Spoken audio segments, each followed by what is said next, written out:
All right, welcome to The Explainer. Today, we're headed to a place where history isn't just in books, it's literally carved into stone and it's being reclaimed by nature. We are diving deep into the incredible ancient city of Polonnaruwa in Sri Lanka. I want you to picture this, a kingdom that is absolutely at the peak of its power. We're talking a bustling capital city, grand palaces, towering temples, unbelievable wealth. For more than 200 years, that's exactly what Polonnaruwa was, the living, breathing heart of ancient Sri Lanka. But, empires don't last forever, and cities eventually fall silent. So today, the only echoes of that incredible past, they're found in these sprawling ruins. So that brings us to the big question for this explainer. What stories are these stones just waiting to tell us? All right, let's get into it. Okay, so first up, let's break down what Polonnaruwa was versus what it is now. It's this amazing story of transformation, right? From this super powerful political hub to a global treasure that we all get to protect. So back in the day, from the 11th to the 13th centuries, this was the capital. I mean, think of it like the Washington, D.C. or the London of its day, for that part of the world. Now you fast forward to our time, and its historical importance is so huge that it's recognized all over the globe. It's preserved for everyone as a UNESCO World Heritage Site. So, how did a city like this become so grand in the first place? Well, as you see so often in history, right? Its incredible rise really comes down to the vision and the ambition of one single extraordinary leader. Let's just quickly walk through the timeline here.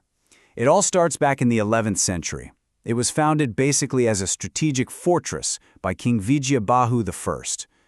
But where the city really took off, where it hit its absolute peak, was in the mid-12th century. That was the Golden Age, a time of just incredible growth and wealth, before things started to wind down in the 13th century. So let's zoom right in on that Golden Age, because really, it was all driven by one guy, King Parakramabahu I. And this king, he wasn't just a ruler. He was a total visionary, a master builder, a brilliant strategist. He knew the secret to wealth was water, so he built this incredibly smart irrigation system with these huge reservoirs. And just like that, he turned these dry plains into a massive fertile breadbasket. The kingdom became totally self-sufficient, super prosperous, and that wealth, that foundation, is what paid for the absolutely stunning buildings and the cultural explosion that made his reign so famous. Okay, so we've got the history down. Now, let's go see the proof. The legacy of this king and his kingdom, well, it wasn't written down on scrolls that could rot away. Nope, it was carved right into stone. So, let's take a little tour of the amazing masterpieces that are still standing. Now, the whole archaeological park is huge, but these are some of the can't-miss highlights. You've got the Royal Palace, the Quadrangle, the Vatadaj, the Vihara. Each one of these spots tells its own chapter of Polonnaruwa's story. Okay, just try to wrap your head around this for a second. The Royal Palace, where the king lived, it used to be a massive 7-story high building. 7 stories. Now, only the lower parts are left, but even just seeing those foundations, you get a real feeling for the unbelievable scale, the sheer ambition of the people who built it. And then, if you want to see craftsmanship that'll just blow you away, you have to go to the Vihara. I mean, this isn't just some old building. It's a true work of art that's been standing there for almost 1,000 years. It's just a perfect testament to the skill of those ancient artists. So, 4. Why 4? That's the number of absolutely breathtaking, gigantic Buddha statues you'll find at Vihara. But here's the part that's truly insane. All 4 of them, the standing one, the sitting one, the reclining one, they were all carved out of one single piece of massive granite, one rock. It's a level of artistry that's just hard to even comprehend. But you know what's really cool? The story here isn't just about ancient stones in human history.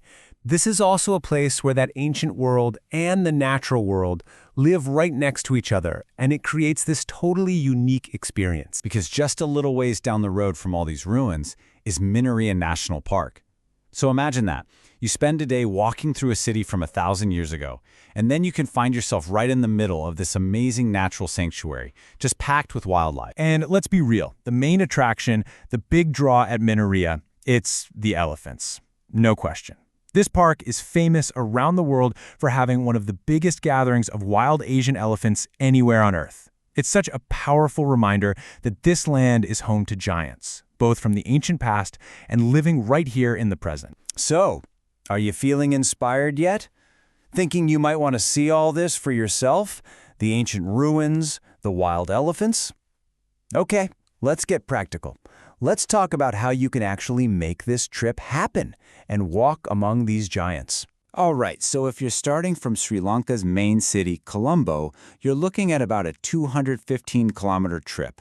If you're going by car, that'll take you roughly 4 to 5 hours. It's a really cool drive that takes you out of the modern city and deep into the country's historic core. And getting there is actually pretty straightforward. You've got options. You can take a bus, a train, or hire a car.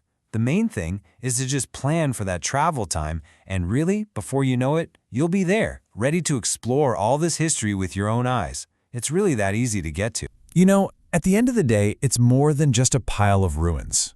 As Share Traveler, our source for this explainer, puts it perfectly, it's a testament to the grandeur of ancient Sri Lanka and the skills and craftsmanship of its people.